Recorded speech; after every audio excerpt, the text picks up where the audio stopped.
अस्सलाम वालेकुम स्टूडेंट्स। आज इस लेक्चर में हम जनरेशन ऑफ इलेक्ट्रोमैग्नेटिक वेव्स के बारे में पढ़ेंगे। इलेक्ट्रोमैग्नेटिक वेव्स एक्चुअली जनरेट होती हैं, प्रोड्यूस होती हैं जब इलेक्ट्रिक फ्लक्स और मैग्नेटिक फ्लक्स चेंज होते हैं।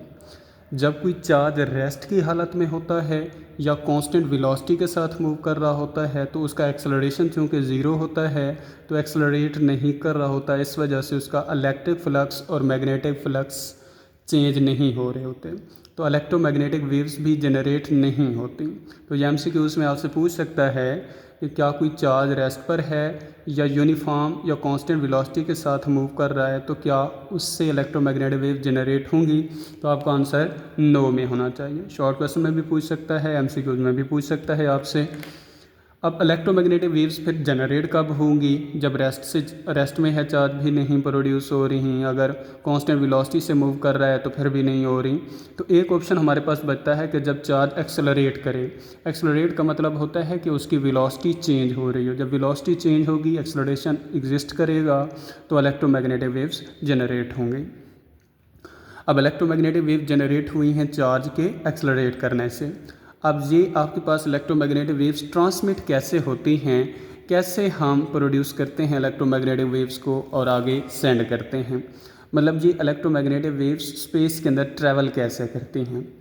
तो एक्चुअली हमारे पास जो ट्रांसमिशन ऑफ इलेक्ट्रोमैग्नेटिक वेव्स है, इसके अंदर अगर हम बात करें तो रेडियो ट्रांसमिशन एंटीना जो है इसकी एक बेस्ट एग्जांपल है कि इलेक्ट्रोमैग्नेटिक वेव्स आप कैसे जनरेट करते हैं। तो हमारे पास इस एग्जांपल को अगर हम डायग्राम के थ्रू एक्सप्लेन करें तो इसके अंदर ये हमें एंटीना दिखाया गया है। जो ट्रांसमिशन एंटीना है उसका कुछ हमारे पास कंस्ट्रक्शन ये है कि एसी सोर्स हम अप्लाई करते हैं और एसी सोर्स के थ्रू हम वोल्टेज प्रोवाइड कर रहे हैं इस इंडक्टर को, और ये इंडक्टर फर्दर आगे क्या है, दूसरे इंडक्टर के साथ कनेक्टेड है। और इस इंडक्टर को हमने ग्राउंड किया होता है, जहाँ पर हमारे पास फ्लक्स के चेंज होने की वजह से जब यहाँ से हम अल्टरनेटिंग वोल्टेज प्रोवाइड कर रहे होते हैं तो इसकी वजह से जहाँ पर हमारे पास फ्लक्स चेंज होता है, फ्लक्स के चेंज होने की वजह से इस वायर के अंदर करंट जनरेट होता है। तो हमारे पास जो अल्टरनेटिंग करंट होता है या वोल्टेज होता है, चूँकि उसका हमारे पास सिग्नल कुछ यूँ होता है कि जिसके अंदर उसकी फ्रीक्वेंसी, उसकी पोलैरिटी जो है वो चेंज हो रही होती है। जहाँ से लेकर अगर जहाँ तक टाइम है हमारे पास एक सिग्नल का टी, तो यहाँ से लेकर जहाँ तक जब पॉजिटिव इसका हाफ है, जब पॉजिटिव पोलैरिटी है तो टाइम होगा 0 से t/2। इस टाइम अगर हमारे पास अपर सरफेस के ऊपर चार्ज है +q और नीचे वाली सरफेस के ऊपर -q चार्ज है, तो जब सेकंड हाफ आएगा हमारे पास टाइम होगा t/2 से t और नेगेटिव पोलैरिटी होगी, तो इस टाइम जहाँ पर ऊपर चार्ज अब -q हो जाएगा, नीचे +q हो जाएगा।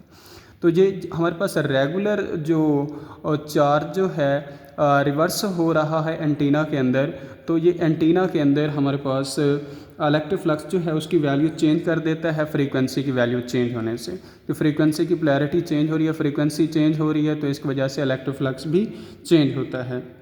तो एक्चुअली हमारे पास जो सोर्स होता है, जो इसकी फ्रीक्वेंसी होती है, और जहाँ पर जो हमारे पास जहाँ से सिग्नल जनरेट हो रहा है, यहाँ पर इसकी जो ट्रांसमिशन फ्रीक्वेंसी होती है वो सोर्स फ्रीक्वेंसी के इक्वल होती है। और जहाँ से जो वेव्स जनरेट होती हैं उन्हें इलेक्ट्रोमैग्नेटिक वेव्स का नाम दिया जाता है। अब जहाँ से जितनी भी वेव जनरेट हो रही हैं उन्होंने आगे प्रोपोगेट करना है, वहाँ पर इलेक्ट्रिक फ्लक्स और मैग्नेटिक फ्लक्स चूँकि चेंज होते जा रहे होंगे, वो एक दूसरे को सपोर्ट करते जा रहे होंगे। प्रीवियस आर्टिकल के अंदर आपने पढ़ा था इलेक्ट्रिक फ्लक्स चेंज होगा तो मैग्नेटिक फ्लक्स जनरेट होगा, मैग्नेटिक फ्लक्स चेंज होगा तो इलेक्ट्रिक फील्ड उससे जनरेट हो जाएगा। तो इलेक्ट्रिक फील्ड चेंज होने से मैग्नेटिक फील्ड जनरेट होता है, मैग्नेटिक फील्ड चेंज होने से इलेक्ट्रिक फील्ड जनरेट होता है। तो इस तरीके से इलेक्ट्रोमैग्नेटिक वेव्स जनरेट होती हैं और आगे प्रोपोगेट करती हैं। नेक्स्ट हमारे पास है reception of the radio waves. अब कि दूसरे एंड के ऊपर, एक एंड से तो हमने रेडिएशन इलेक्ट्रोमैग्नेटिक वेव्स सेंड कर दी हैं, ट्रांसमिशन उनकी हो गई है, लेकिन दूसरे एंड के ऊपर ये रिसीव कैसे होती हैं। तो जो हमारे पास मोबाइल फ़ोन है या हमारे पास रेडियो है, उसका दूसरा जो हमारा रेडियो स्टेशन है, उसके ऊपर जो हमारा रेडियो है, टेलीफोन है, उसके अंदर क्या लगा हुआ होता है, रिसीवर लगा होता है, जो रेडिएशंस को, जो हमारे पास वेव्स को, इलेक्ट्रोमैग्नेटिक वेव्स को रिसीव करता है। एक्चुअली जी हमारे पास वो वायर है, ये वो एंटीना है जिसके नीचे हमने क्या लगाया हुआ है, सर्किट के अंदर कैपेसिटर और इंडक्टर लगाए हुए हैं। तो कैपेसिटर जो होता है ये वेरिएबल कैपेसिटर होता है, जो एरो का साइन इसलिए डाला हुआ है इसके ऊपर कि इसकी वैल्यू चेंज हो रही है। तो जब ये वेव्स मूव करते हुए आती हैं, आकर इस एंटीना से टकराती हैं, तो इसके अंदर इलेक्ट्रॉन्स होते हैं, वो इलेक्ट्रॉन्स एक्सेलरेट करते हैं। इलेक्ट्रॉन जब मूव करते हैं, इलेक्ट्रॉन के मूव करने की वजह से यहाँ पर हमारे पास फील्ड जो है वो ऑसिलेट करता है। इलेक्ट्रिक फील्ड जो है वो चेंज होता है, वो ऑसिलेट होता है, जिसकी वजह से इस वायर के अंदर करंट जनरेट हो जाता है, वोल्टेज जनरेट होता है। वोल्टेज जो जनरेट होता है उसकी फ्रीक्वेंसी सेम होती है जो हमारे पास वेव्स इसके अंदर इम्पिंच हुई थी, जो इस हमारे पास एंटीना के ऊपर वेव्स पड़ी थी, जैसी उनकी फ्रीक्वेंसी होती है, जहाँ पर जो वोल्टेज जनरेट होता है उसकी फ्रीक्वेंसी भी सेम होती है। तो चूँकि ये हमारे पास एक ऐसा सर्किट है, एक ऐसा एंटीना है जो वेव्स को रिसीव कर रहा है, इसलिए इसे रिसीविंग एंटीना का हम नाम देते हैं। अब हमारे पास जो सिग्नल होता है वो हमारे पास ट्रांसमिशन सिग्नल आ रहा होता है, वो बहुत ज़्यादा दूर से आ रहा होता है, तो इस वजह से जितना डिस्प्लेसमेंट ज़्यादा होगा उसका ज़्यादा डिस्टेंस कवर करके आएगा, उतना वो सिग्नल वीक हो जाएगा। अब जब सिग्नल वीक हो गया है तो उससे जो यहाँ पर वोल्टेज जनरेट हो रहा है उस वोल्टेज की वैल्यू भी हमारे पास स्मॉल होगी, कम होगी। तो जब वोल्टेज की वैल्यू स्मॉल है तो उसको हम एम्पलीफाई भी कर सकते हैं, बढ़ा भी सकते हैं, उस सिग्नल को स्ट्रॉन्ग कर सकते हैं एम्पलीफायर यूज़ करते हुए, जिसको चैप्टर नंबर 18 के अंदर हम डिटेल में पढ़ेंगे। लेकिन जहाँ पर हमारे पास डिफरेंट चूँकि वेव्स आ रही हैं, हमने कौन सी पिक करनी है कि हमारे पास जो जहाँ से हम कैपेसिटर जो है इससे हम कैपेसिटेंस की वैल्यू चेंज कर रहे होते हैं। कैपेसिटेंस वैल्यू चेंज करने का मतलब होता है एक्चुअली हम फ्रीक्वेंसी चेंज कर रहे हैं।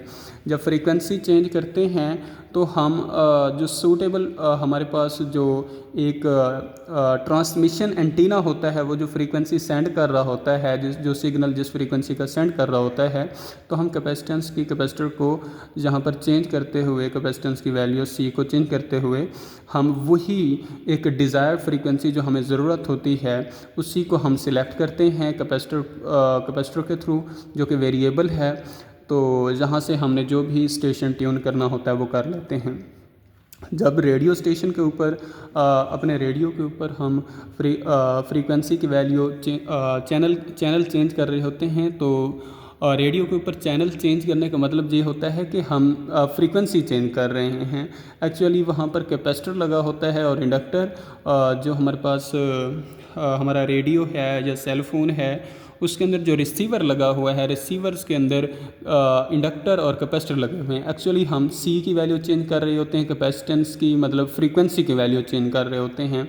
तो फ्रीक्वेंसी की वैल्यू चेंज करते हैं तो हम अपना जो डिज़ायर्ड सिग्नल होता है उसके साथ हम अपने सिग्नल को मैच कर लेते हैं, जिससे हमें हमारा डिज़ायर्ड सिग्नल जो है वो मिल जाता है, डिज़ायर्ड इन्फॉर्मेशन जो है वो मिल जाती है।